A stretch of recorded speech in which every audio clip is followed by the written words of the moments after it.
ನೂತನವಾಗಿ ಆಯ್ಕೆಯಾಗಿರೋಂಥ ಹ್ಯಾರಿಸ್ ಎಲ್ಲ ನೂತನವಾಗಿ ಆಯ್ಕೆಯಾಗಿರೋಂಥ ವೆಂಕಟೇಶ್ ಪ್ರಸಾದ್ ಟೀಮ್ ಆಫೀಸ್ ಬೇರೆಷ್ಟು ನಮ್ಮ ಹ್ಯಾರಿಸ್ ಅವರೆಲ್ಲ ನಾನೆಲ್ಲ ಮತ್ತು ಮುಖ್ಯಮಂತ್ರಿಗಳ ಬಂದು ಭೇಟಿ ಮಾಡಿ ಸಹಕಾರವನ್ನು ಕೋರಿದ್ದಾರೆ. ಸರ್ಕಾರದ ಪರವಾಗಿ ಅವರಿಗೆ ಅಭಿನಂದನೆಯನ್ನು ಸಲ್ಲಿಸಿದ್ದೇವೆ. ಸೊ ಅವರು ಇನ್ನು ಮುಂದಕ್ಕೆ ನಡೆಯುತ್ತಾ ಎಲ್ಲ ಮ್ಯಾಚಸ್ ಅವೆಲ್ಲ ಕೂಡ ನಮಗೆ ಪರ್ಮಿಷನ್ ಕೊಡಬೇಕು ಅಂತ ಕೂಡ ಅವರು ರಿಕ್ವೆಸ್ಟ್ ಮಾಡಿದ್ದಾರೆ. ಸೊ ಚೀಫ್ ಮಿನಿಸ್ಟರ್ ನಾನಿಬ್ಬರು ಮಾತಾಡಿ ನಾಳೆ ಕ್ಯಾಬಿನೆಟ್ ಇದೆ, ಕ್ಯಾಬಿನೆಟಲ್ಲಿ ಕೆಲವು ಡಿಸಿಷನ್ಸ್ನ ಈ ವಿಚಾರದಲ್ಲಿ ತೆಗೆದುಕೊಳ್ತೀವಿ ಅಂತೇಳಿ ನಾವು ಭರವಸೆ ಕೊಟ್ಟಿದ್ದೇವೆ. ನಮಗೆ ಕ್ರಿಕೆಟ್ನ ನಿಲ್ಲಿಸಬೇಕು ಅನ್ನೋದು ಉದ್ದೇಶ ಇಲ್ಲ. ಕೆಲವೆಲ್ಲ ವಿಚಾರದಲ್ಲಿ ಕ್ರೌಡ್ ಮ್ಯಾನೇಜ್ಮೆಂಟ್ ವಿಚಾರದಲ್ಲಿ ನಿಯಂತ್ರಣ ಮಾಡಬೇಕು. ಪುನಃ ಕಮಿಟಿಯವರು ಏನು ಸೊಲ್ಯೂಷನ್ಸ್ ಕೊಟ್ಟಿದ್ದಾರೆ ಒಂದೇ ಸತಿ ಪಾಲನೆ ಮಾಡೋಕ್ಕಾಗದೇ ಇರ್ಬೋದು, ಬಟ್ ಅದನ್ನೆಲ್ಲ ಪಾಲನೆ ಮಾಡಬೇಕು ಅನ್ನೋದು ನಮ್ಮ ಉದ್ದೇಶ. ಅವರು ಕೂಡ ಒಪ್ಕೊಂಡಿದ್ದಾರೆ.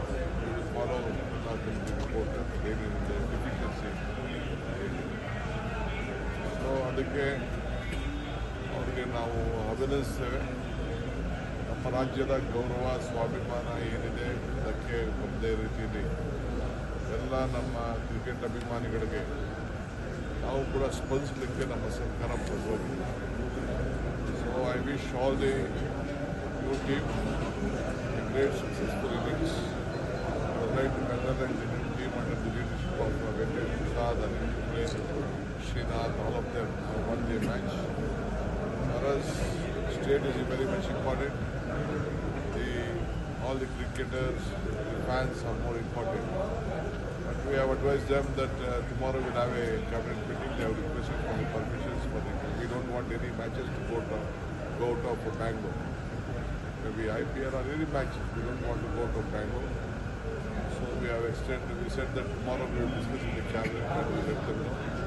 But they have assured us that they are going to look into whatever the report is there.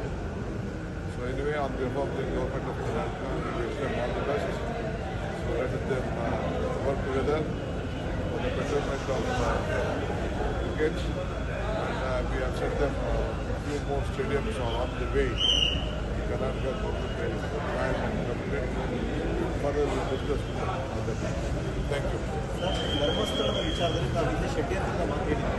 ಈಗ ಚಾರ್ಜ್ ಶೀಟ್ನ ಕಾಪಿಗಳು ಸಿಗ್ತಾ ಇದ್ದಾರೆ. ಯಾರು ದೂರುದಾರರಿದ್ರು ಅಂತ ಇದ್ದೀವಿ ಅವರೇ ಆರೋಪಿಗಳು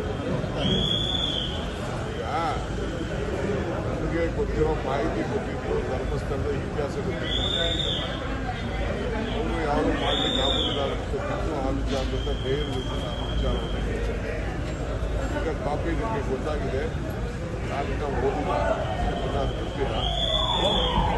ಸರ್ಕಾರ ಏನು ಕ್ರಮ ಕೈಗೊಳ್ಳಬೇಕು, law will take its own course.